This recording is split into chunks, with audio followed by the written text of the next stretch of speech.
শুধু পোশাক নয়, এবার সব ধরনের আমদানি রপ্তানি পণ্যের স্টোর রেন্ট বা ড্যামারেজ চার্জ মওকুফ হয়েছে। গত 16 জুলাই থেকে আগামী 5 আগস্টের মধ্যে যত পণ্য আসবে সবগুলোই এ সুবিধা পাবে। তবে এসব পণ্য অবশ্যই আগামী 14 আগস্টের মধ্যে চট্টগ্রাম বন্দর থেকে ডেলিভারি নিতে হবে।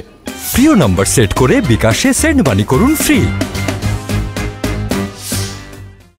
এফবিসিসিআই এর আবেদনের প্রেক্ষিতে নৌপরিবহন মন্ত্রণালয় থেকে এই সুবিধা দেয়া হয়েছে।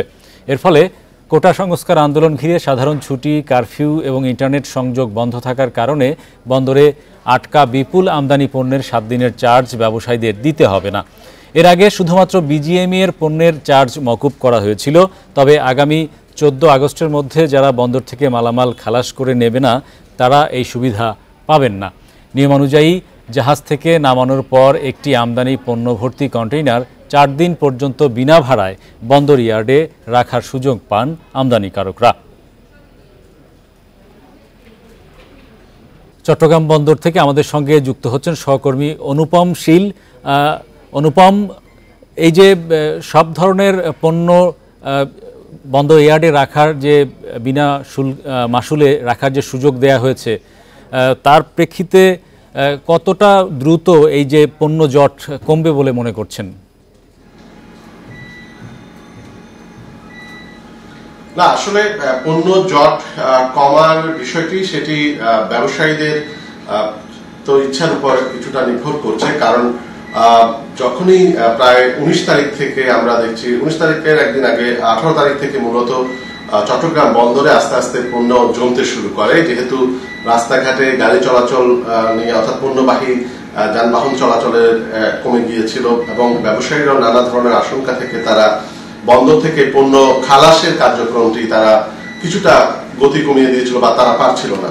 তো এখন প্রথম দিকে আমরা দেখেছি যে বিজিএমই এ তারা নৌপরিবহন মন্ত্রণালয়ের কাছে একটা আবেদন করেছে এবং সেই প্রেক্ষাপটে বিজিএমই এর আবেদনের প্রেক্ষিতে সেই সময় আমদানি পণ্যগুলোর উপর, কন্টেইনারগুলোর উপর এই যে জরিমানা সেটি মওকুফের ঘোষণা করা হয়। পরবর্তীতে গত পরশুদিন আমরা দেখলাম যে এফবিসিসিআই এর পক্ষ থেকে অন্যান্য পণ্যের উপরও, অর্থাৎ তৈরি পোশাক খাত ছাড়া অন্যান্য পণ্যের উপরও কিন্তু তারা মওকুফ চেয়ে আবেদন করেছে এবং সেটি গতকালকে নৌপরিবহন মন্ত্রণালয় থেকে এটি অনুমোদন দেওয়া হয়েছে যে সেইখানেও 7 দিনের জন্য তারা ড্যামারেজ চার্জ বা যেটি জরিমানা এসেছে সেটা মওকুফ করছে।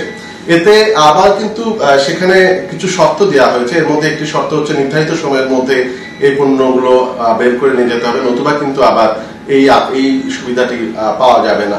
এখন ব্যবসায়ীরা এর আগে যে কথাটি বলছিলেন যে তাদের একটি বড় ধরনের ক্ষতির মুখে তারা পড়তে যাচ্ছেন, সেই ক্ষতি কাটানোর জন্য মূলত সরকার এই উদ্যোগটি নিয়েছে।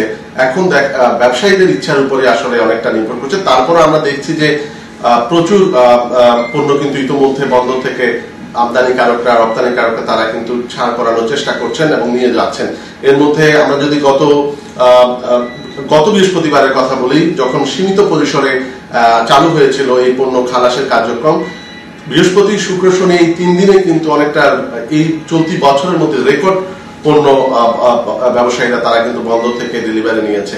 অর্থাৎ যারা রপ্তানি তৈরি পোশাক খাত ছাড়াও যারা মূলত আমদানি রপ্তানি অন্যান্য খাতগুলোতে কাজ করছেন, তারাও কিন্তু চাচ্ছেন যে বন্দর থেকে দ্রুত এই সমস্ত পণ্য সরিয়ে নিতে। কিন্তু এখানে বিষয় যেটি হচ্ছে, একই সাথে কিন্তু চট্টগ্রাম বন্দর থেকে পণ্য খালাস হচ্ছে, আবার একই সাথে আর অনেকগুলো জাহাজ যেহেতু এখানে কিউতে রয়েছে বা অপেক্ষমান রয়েছে, সেই জাহাজগুলো থেকে দ্রুত পণ্য চট্টগ্রাম বন্দরের ইয়ার্ডগুলোতে রাখা হচ্ছে এবং তার ফলে যে পরিমাণ পণ্য বেরোচ্ছে আবার দেখা যাচ্ছে যে সেই ইয়ার্ডগুলোতে ঠিক একই পরিমাণ পণ্য এসে জমা হচ্ছে।